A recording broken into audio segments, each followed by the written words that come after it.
Lorraine a tout pour être heureuse, des parents qui l'aiment, un petit ami, des études à l'université, quand elle décide au mois de juillet de partir en week-end.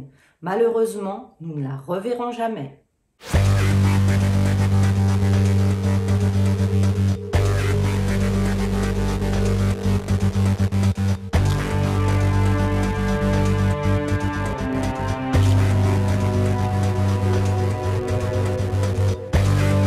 C'est parti pour une nouvelle vidéo. Elle est vraiment trop bizarre. Vous allez voir. Nous commençons cette histoire avec Lorraine Hadji. Bon alors Lorraine, il faut se le dire tout de suite, c'est la fille parfaite. Tout le monde la trouve belle, drôle.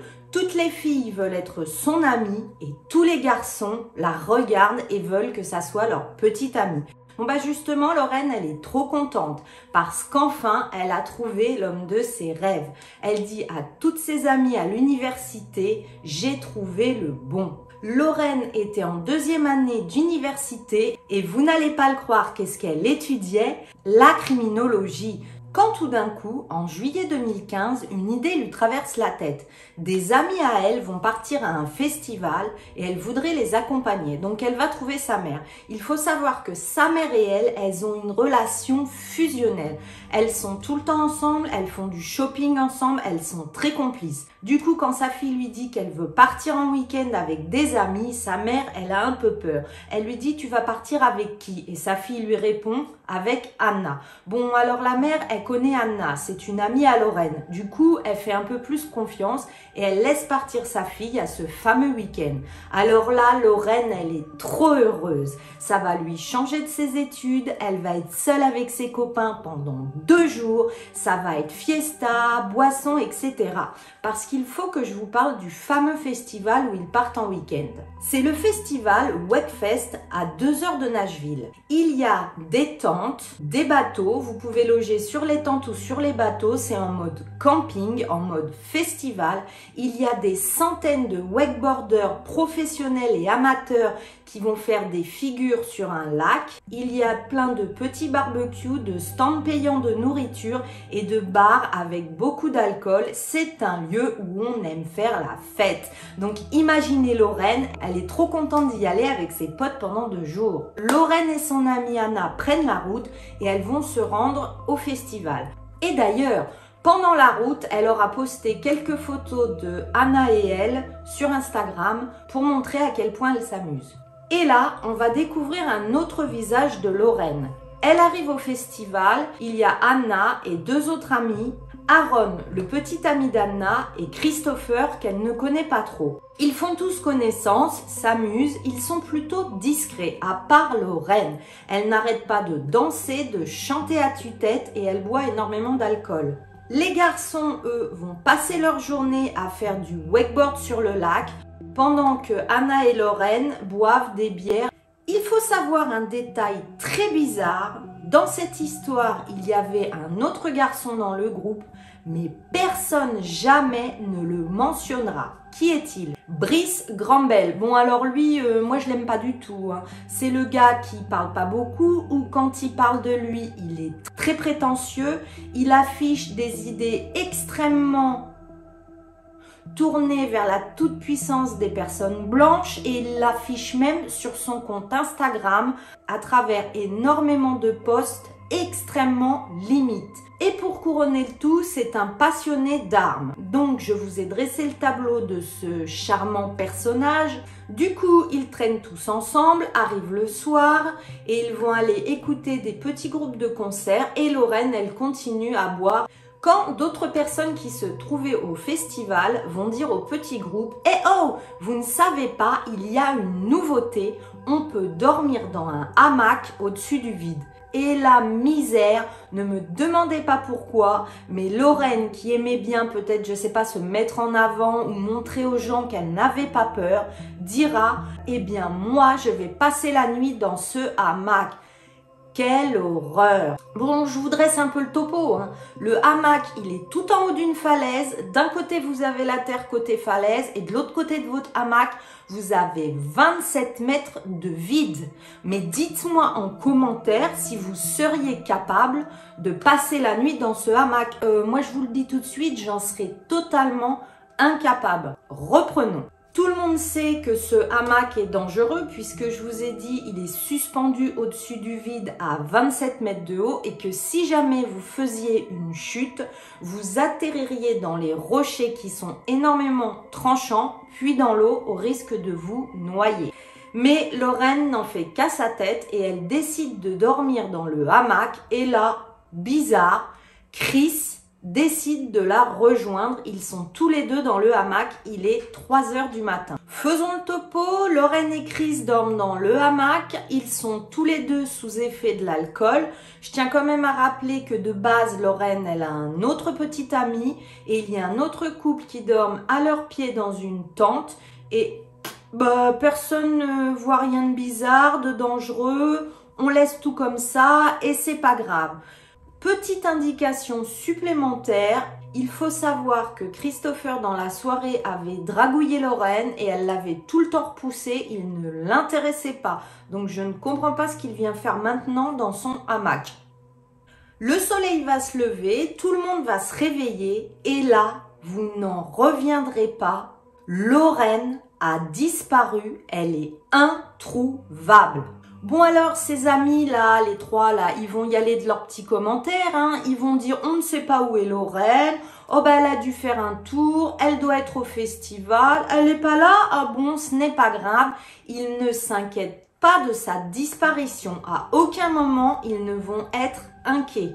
En plus, eux, ça les réconforte parce que sur le sol, il y a les chaussures de Lorraine, son téléphone portable, tout était là. Et ils diront, de toute façon, il n'y a que deux façons de descendre, soit à flanc de la falaise, et c'est vraiment très dangereux car il y a plein d'arbres, de buissons et de serpents, soit une deuxième façon, mais là c'est encore pire, vous jetez dans l'eau en essayant d'éviter les rochers. Bon, donc du coup, ils sont persuadés qu'elle est restée sur le camp et ils font leur petite vie, ils discutent, ils rangent leurs affaires, ils éclatent de rire. Tranquille, car ils vont même retourner au bar, boire des petits coups. Mais à 2 heures de route de là, pendant ce temps-là, la mère de Lorraine est très inquiète. Celle-ci, la mère de Lorraine chérie, n'a pas reçu de SMS depuis la veille. Elle a tenté de l'appeler sans succès. Et comme bien souvent je vous le dis dans mes histoires du paradis à l'enfer, quand un parent est fusionnel avec son enfant, il sent au plus profond de lui-même que ce n'est pas normal. Elle sait qu'il est arrivé quelque chose à sa fille. Malheureusement, quelques heures plus tard, 2 pêcheurs qui travaillaient dans la marina vont retrouver le corps de Lorraine dans l'eau, le visage vers le sol. Tout de suite, les 2 personnes vont remarquer des hématomes, des traumatismes et l'officier Yarchuk, qui va être le premier à arriver sur place, pensera que ce n'est pas une simple noyade. Du coup, quand les autorités vont arriver, il va leur soumettre le fait qu'elle aurait peut-être été abusée intimement et va leur dire d'utiliser un kit pour détecter cela, mais il n'a pas assez d'influence dans la police et les chefs, eux, ont pensé que c'est une noyade et ils n'utiliseront pas ce kit. Ils ne feront pas de prélèvement d'ADN sur le corps. C'est une simple noyade, pense-t-il. Eh bien, affaire classée. Je vous le dis, mais que fait la police? On retrouve une jeune femme qui, soi-disant, est noyée. Elle a des traces sur le corps, des contusions, des hématomes et on ne fait aucune recherche, pas de kit, pas de prélèvement d'ADN. Ça me rend dingue. Mais qu'est-ce que vous en pensez, vous? Vous croyez que la police a eu raison d'en rester là ou vous auriez préféré qu'ils fassent une enquête? Mais dites-moi ça. Bon, en tous les cas, les policiers, là, eux, c'est pas les crayons les mieux taillés de la boîte. Ils vont clore l'affaire et pire, ils vont appeler la mère, chérie, et ils vont lui dire comme ça, du tac au tac, « Allô? Bah, allô, votre fille est morte. » On rêve. Mais c'est horrible, mais prenez des gants, les gars. Bon, bah bien sûr, chérie et son mari, qui est le beau-père de Lorraine, sont terrassés de tristesse. Le coroner va constater en plus que le taux d'alcoolémie de Lorraine est au double de la limite légale. Donc eux, ils vont se dire, bon, elle avait bu, elle est tombée dans l'eau. Et le rapport qui sera fait parlera d'une simple noyade lors d'un week-end. En plus, détail extrêmement important, l'autopsie démontrera qu'il n'y avait pas d'eau dans les poumons de Lorraine, ce qui veut dire qu'elle n'est pas morte de noyade. Cela démontrera aussi qu'elle avait des coups à la tête et une grosse empreinte en forme de triangle sur le ventre. Les policiers sont arrivés, qu'est-ce qu'ils ont fait? Ils ont su que Lorraine était accompagnée de 3 personnes, car bien sûr, comme je vous l'ai dit, le quatrième, l'autre, le chelou, ils vont jamais en parler. Les 3 diront nous étions tous les 3. Aaron, sa petite amie Anna et Christopher. Les 3 blagueront avec les policiers, vont faire des dépositions très simples et décousues que je vais vous mettre en photo. Ils s'en fichent complètement, ils demandent tout le temps aux policiers, est-ce qu'on en a fini, est-ce qu'on peut rentrer chez nous? Bah oui bien sûr, pourquoi on ferait une enquête approfondie? Et là, mais c'est le pompon, le lendemain du week-end, Christopher va mettre sur son Instagram, meilleur week-end de tous les temps. Mais what? Là, j'en peux plus en fait.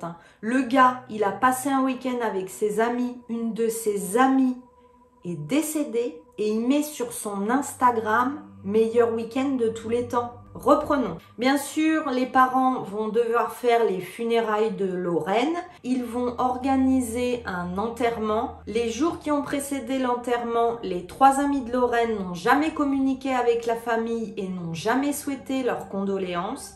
Et le jour de l'enterrement, ils ne sont pas venus. Les 2 employés qui travaillaient à la marina ont tenté d'avertir la police en disant que le corps se tenait sur le ventre et était plein d'hématomes, qu'ils ne trouvaient pas ça normal. Ils leur ont dit qu'ils ne trouvaient pas la réaction des 3 jeunes accompagnant Lorraine normale, mais la police, elle prenait des notes, elle s'en fichait complètement. Noyade, c'est noyade, hein. Et puis là, la mère de Lorraine, Chérie, va décider d'employer une détective. Elle en a marre, elle veut faire la lumière sur cette affaire.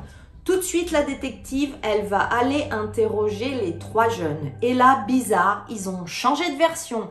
Avant, au début, ils disaient « Oh ben normal, hein, on sait pas où elle était, Lorraine. » Maintenant, ils disent « Lorraine, elle était allée faire pipi. » Ils en sont persuadés, ils disent que Lorraine, cette nuit-là, ils l'ont vue se lever, aller au WC et que les WC étaient hyper dangereux et se trouvaient à ras de la falaise et qu'elle a dû tomber à ce moment-là. Bon ni une ni deux, hein, la détective, elle va se rendre sur place et elle va se rendre compte que les toilettes, elles sont pas du tout au bord de la falaise, elles sont au milieu d'un terrain et elles n'étaient pas dangereuses du tout. Pendant ce temps-là, l'un des 3, Christopher, il a fait de la prison et en est ressorti.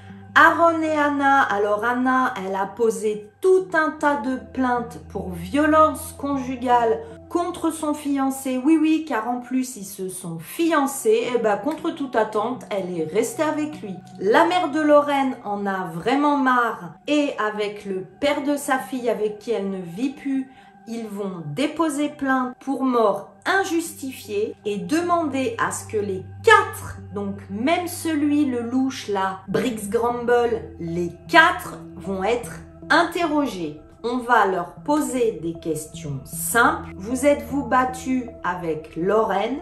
Avez-vous tenté de l'éliminer? L'avez-vous serré à la gorge? Ce sont des questions simples auxquelles on peut répondre oui, non. Eh bien, les 4 répondront 5e amendement. Qu'est-ce que c'est le 5e amendement aux États-Unis? Le 5e amendement vous donne la possibilité de ne pas témoigner contre vous-même. Ah ça c'est pratique, hein. Genre on te pose une question, tu dis le 5e amendement et genre en fait tu réponds jamais aux questions. Toujours est-il qu'ils vont l'utiliser et ne répondront pas aux questions. De là, un juge va rejeter la demande de procès de la mère de Lorraine, mais heureusement, la Cour d'appel du Tennessee a rejeté cette décision. Chérie et son mari Michael ont à nouveau le droit d'intenter une action en justice contre Anna, Aaron, Chris et Grumble.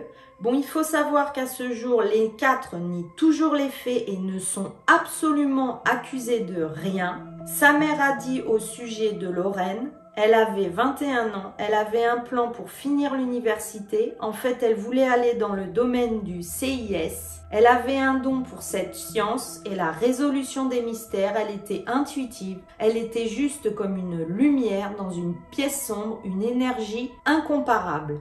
Ils l'ont jetée comme une poubelle. Comment une femme peut mourir dans l'état du Tennessee et que cela n'ait aucune importance? Je dois à ma fille Lorraine de montrer que ce n'est pas le cas. Voilà mes zigotos, malheureusement pour cette histoire, et c'est ce qui la rend mystérieuse, on ne sait pas ce qui s'est réellement passé cette nuit-là. Dites-moi ce que vous en pensez. Moi, je change tout le temps d'avis. Il y a des jours où je me dis peut-être que Chris et elle étaient dans le même hamac, il a voulu coucher avec elle, elle n'a pas voulu, il l'a poussée ou elle est tombée. Je me dis que peut-être des fois tous les 4 ils se sont disputés et ils l'ont poussée. Je me dis que peut-être les 4 ils étaient jaloux et volontairement ils l'ont éliminée. Et puis il y a d'autres jours, je me suis dit qu'elle était toute seule et qu'elle est tombée et qu'elle s'est effectivement noyée. Je ne sais pas quoi penser. Donnez-moi votre avis.